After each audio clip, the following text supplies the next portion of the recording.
Just for the people listening at home as well, what exactly is a backyard ultra? So it's a race format that you run 6.7K on the hour every hour or 4.1 miles. So it starts at midday. They all have to start at midday for some reason. I think it's just to make it harder. So you kind of have to run through the night to get at these distances. But it starts at midday on the hour every hour. You're sent out on a loop. It's normally 2 loops or 1 loop. And then you go back whatever time you finish it in. So say you kind of finished it in 45 minutes to 50 minutes. You then go back to your base camp where you have your food, you have a little lie down, you have your crew members there to help you. And then you go back out on the hour every hour. And you just keep doing that until you can't go anymore. So Wow. it's a real like mental thing because for me personally, I find it hard to have to decide to stop because I want to keep going.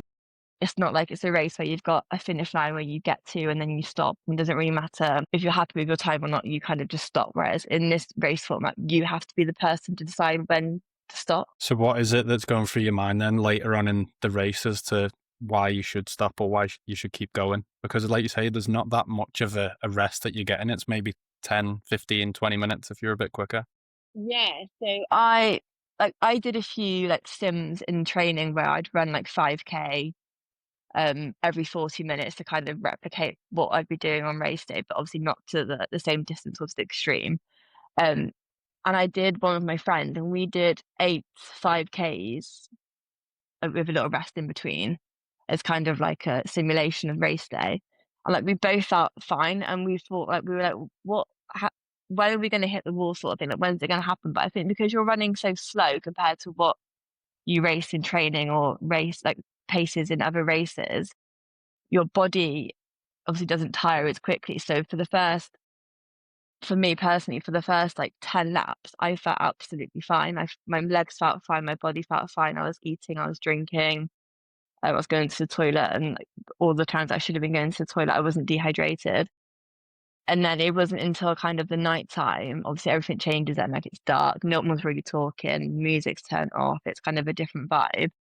But I wanted to definitely get to midnight, which would have been 12 hours.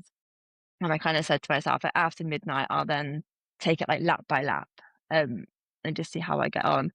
And I felt absolutely fine. I got to the 13th lap and was almost at the end of the loop to go back to the tent. And I just started feeling really ill. I was like shaking. I think I was just freezing cold. It gotten cold at that point. I think maybe my body just didn't have enough energy to keep me warm. And so it wasn't until kind of the last K of the last loop that I decided that I wasn't going to go back out again. So I think Right. different people are affected by different things. I know people who have obviously got really injured and had to stop, or they had tummy issues and had to stop, or they mentally just couldn't do another lap of the race course that we were doing.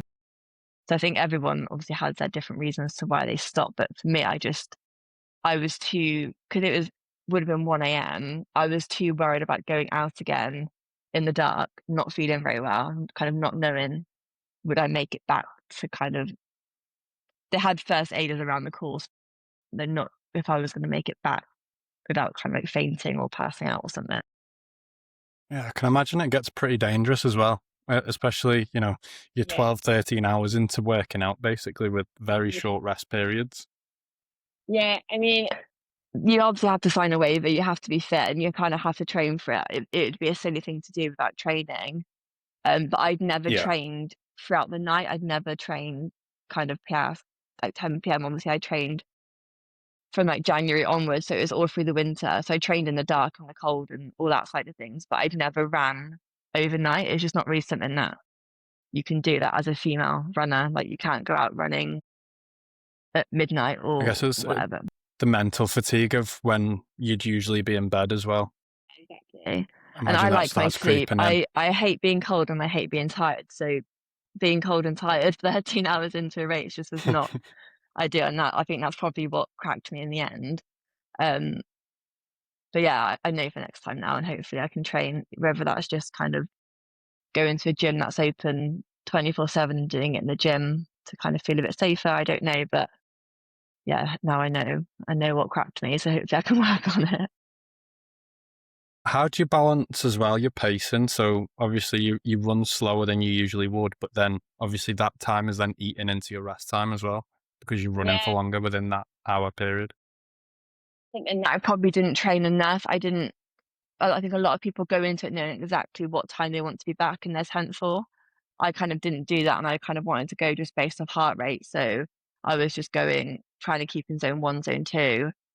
Obviously not knowing what that would be on the day, depending on its circumstances leading up to it. So I didn't really have an idea of when to be back. I just knew I needed probably at least 10 minutes every time. But on one of the laps, it really started raining. So I kind of picked up the pace a little bit just to get back to the tent and ended up having 19 minutes rest. But actually, I felt worse after that rest than I did after the 10 minutes. I think it was almost too Right. long. And I think I probably ate too much because I was just sat like trying to eat.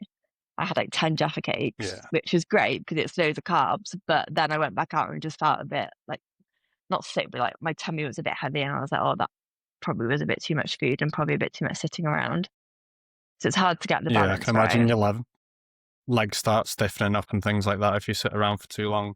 Yeah, especially where it is probably colder than what we were expecting it to be. Like it was the weather, every lap was just so different. So you'd kind of, you get warm and have your sun cream on one lap, and then the next lap it was raining and coats were on, and it was just a bit mad. Yeah, you've got to love the British weather. Yeah, it was crazy.